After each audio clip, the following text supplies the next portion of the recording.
everybody, this is the Wikstrand. So, the movie of today is called Undercover. When I started watching this movie, I had no idea what it was about. I knew that it was a British movie and it was black and white. I had no idea about anything else.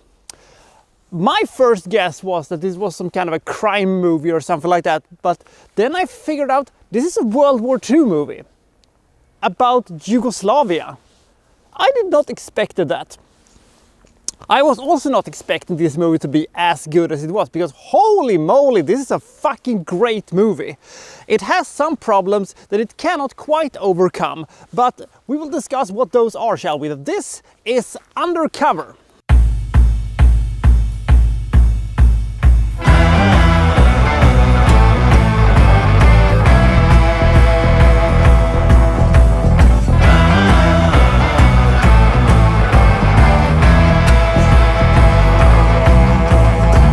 So Yugoslavia has become a part of the Third Reich because recently Wehrmacht showed up and steamrolled the ill-equipped and inferior Yugoslavian army. But the Yugoslavians ain't gonna take this lying down, but we'll get to that in a second. Because our two main characters is essentially a doctor and his brother, who was a part of the Yugoslavian army but now is presumed dead. But it turns out he is not dead after all. So the doctor gets a visit from his presumed dead brother, who tells him that he is supposed to, become friends with the Germans, essentially. He's supposed to sucker up to them and become best friends with, the Gauleiter who, now runs Yugoslavia, because he is going to in secrecy be the link between the people and the partisans, because his brother is now part of the partisans, and they're going to essentially make the hospital the headquarter of the partisans, hiding in plain sight. Nobody is going to suspect that the hospital is actually the base of the partisans. And then the movie's off to the races, where the partisans attacks and the Germans repels, and we're having these sequences where we don't exactly know if the brother is going to be discover that he's playing both sides and stuff like that. So there's a lot of things going on here. This movie is essentially a sub 90-minute movie with a 2.5 to 3 hour plot inside of it. It's a little bit too rushed for its own good, because we're having the story with the brothers, and they're bickering with each other, and we're having the ideas within the Wehrmacht that some of the Nazis want the Nazis to be nice Nazis and be kind to the local population, and then we have the evil Nazis who are saying to the nice Nazis, no, we're not supposed to be nice Nazis, we're gonna kill everybody who opposes us in any way possible. And then we're having the sequences with the school teacher and her being against the Nazis, and we're having bickering within the partisans with the doctor's brother and his father, who also used to be in the partisans during World War I and want to help out, but is mostly in the way and stuff like that. So there's a lot of stuff going on here.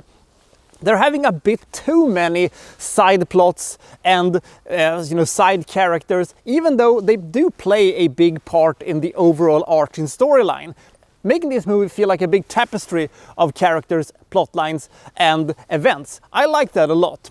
This movie has a lot of problems, but I can overlook most of them because it is so fascinating where we're taking the story, because the characters are so compelling. It's so unpredictable to see what's going to happen next, and there are so many tension sequences that I absolutely loved. The only problem this movie cannot quite overcome is the fact that it is so rushed. Maybe that has something to do with the fact that this movie is made in 1943 and they were pretty much strapped for cash. Maybe that is the reason why the war sequences look like shit. I'm okay with that because the characters are so compelling and the story is so compelling. This movie ends very abrupt and very unexpected, leaving lots of character arcs unfinished and a lot of plot lines also unfinished.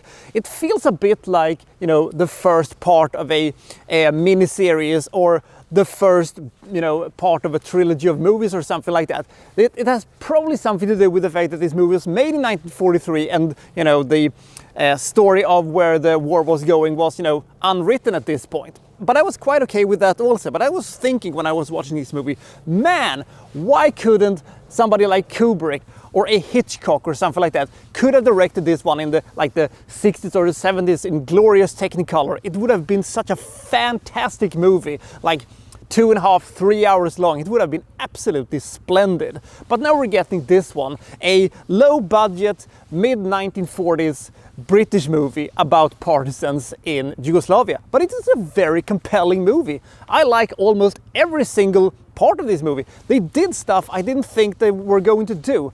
Characters did stuff I didn't think that they were going to do. I thought this movie was actually quite great. There are problems with this movie, mostly related to the runtime and the lack of budget, but I'm willing to overlook that because the story itself was actually quite great.